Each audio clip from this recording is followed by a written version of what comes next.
Lakers trade talks are really starting to heat up as new reports have dropped surrounding Walker Kessler and the Los Angeles Lakers. We're going to break down these new reports and discuss what this means going forward as the Lakers' pursuit of Kessler has intensified. We're going to break down that as well as discuss Kessler being rested by the Utah Jazz in a crazy past few days. Stay tuned for all that in this episode, folks. Before we get into a quick reminder, if you're part of the 83% who aren't subscribed to the channel, this is the place to be for daily Lakers content. We're on the road to 5,000 subscribers, and if you enjoy the latest news, this is the place to be. We're making multiple videos a day, recording videos after every single game.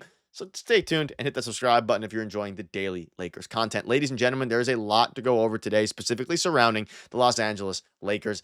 And quite frankly, there's a lot of things to go over. So you can see this here. Walker Kessler bizarrely rested for a game as trade rumors heat up. Kessler's been rested for the Jazz game yesterday against the Nets as trade rumors surrounding a trade heat up. So there's a few different things to go over here. Now, obviously, we'll start by saying the Lakers have been linked to Walker Kessler for a very long time. We've covered it on the channel over the past few weeks. And then reports started to come out that the Jazz weren't interested necessarily in trading Walker Kessler. Then that started to backpedal a little bit, saying it would take a massive, deal, a massive package to get, of course, massive haul to get Kessler to LA. And then they rest him. Now, things have been circulating surrounding, okay, why are they resting him? Is it because of a trade? Is it because of he's injured?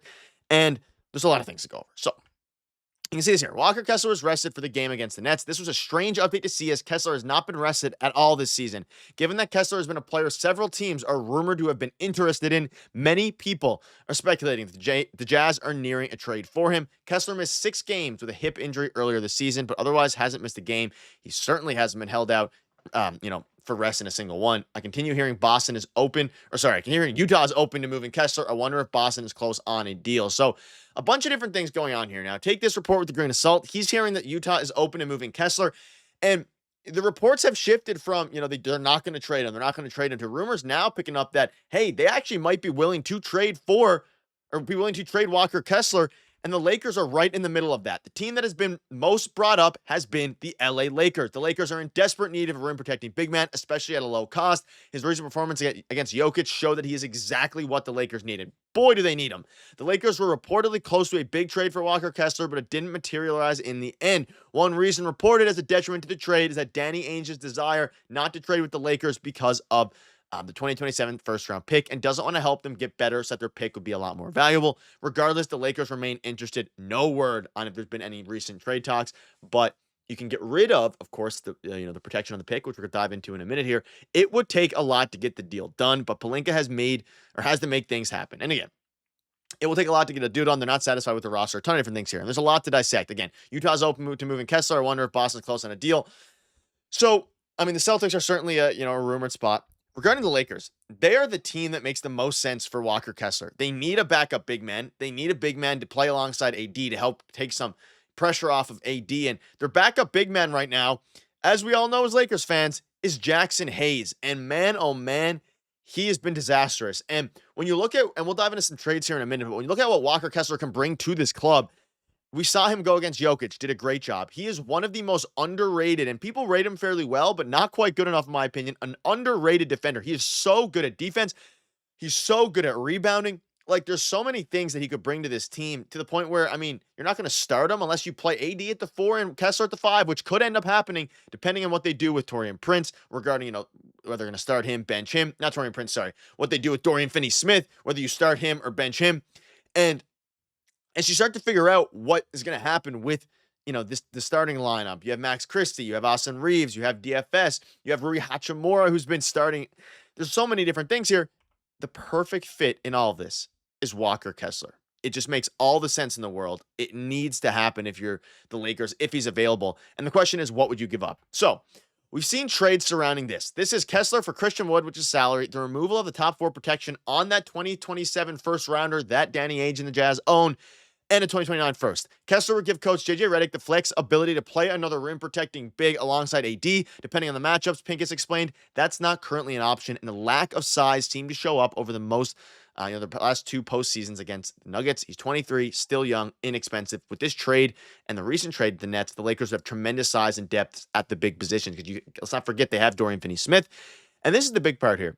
Like I've been discussing, he would give JJ Redick the flexibility to play another rim protecting big alongside AD. Like, I don't think he's going to start alongside AD, but you can have bench units and he comes off the bench, you have 80 at the 4, which is his natural position. We've heard he likes playing that more than the 5 anyway. And then you have JJ Redick, putting Walker Kessler at the 5.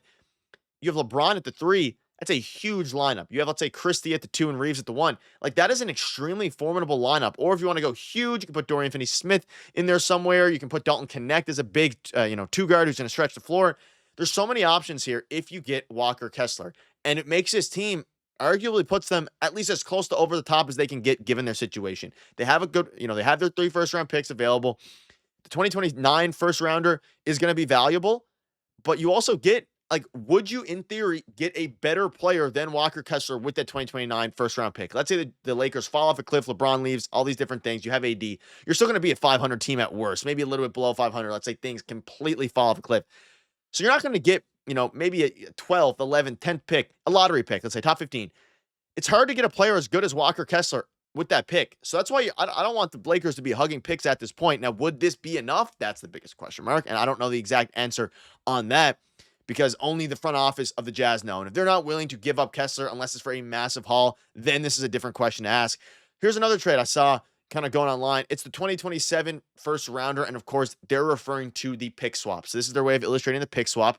I assume that's how I'm going to interpret it, because the Jazz already own it. So 2027, you remove the protection on the pick, 2029, and Dalton Knecht. This one's interesting because this is a bigger package, and this is more so what I think it would take to get the Jazz center. This one is pretty simple. You're giving up a first, a protection, and salary filler. I think I do this in a heartbeat if I'm the Lakers, and I think most fans agreed. Let me know down below. When you're looking at this, you're giving up a first in 2029 and your first of this past year's draft in Dalton Knecht. And that's when it becomes interesting, because in theory, this is 2 first-round picks and, protection off of 1. The logic I just used regarding would you get a better player with the 2029 first for Walker Kessler, that's why I think this makes sense. It doesn't apply here as much, because then you're asking yourself, is Walker Kessler worth a first-round pick this past year and in 2029 to help them win a chip this year? And again, none of that matters if they go deep in the playoffs this year, but it's more so the sentiment of, hey, they need to go out and they actually need to get one of these guys. So it's going to be very interesting to see how exactly they go about handling this situation. And if you're watching right now, let me know down below. Would you do this trade right here? Dalton Knecht and a first and a protection off of the 2027 first. That's the overpay that I think the Jazz would want. They also benefit themselves in the sense of trading with the Lakers, because the protection is off of the first-round pick in 2027. And then not only are you helping with that, you're going in and throwing him another 2029 first-round pick for a guy that you drafted for 1 first-round pick. So value-wise for the Jazz makes a ton of sense. You're also getting a guy who could flourish and shine in Utah, getting a ton of playing time in the starting lineup with Dalton Knecht alongside some of their other young guys and, Colin Sexton and things like that. So let me know down below what your thoughts are on this. Things are escalating. We're going to keep you up to date with all the latest news, so make sure to smash that subscribe button. Cheers.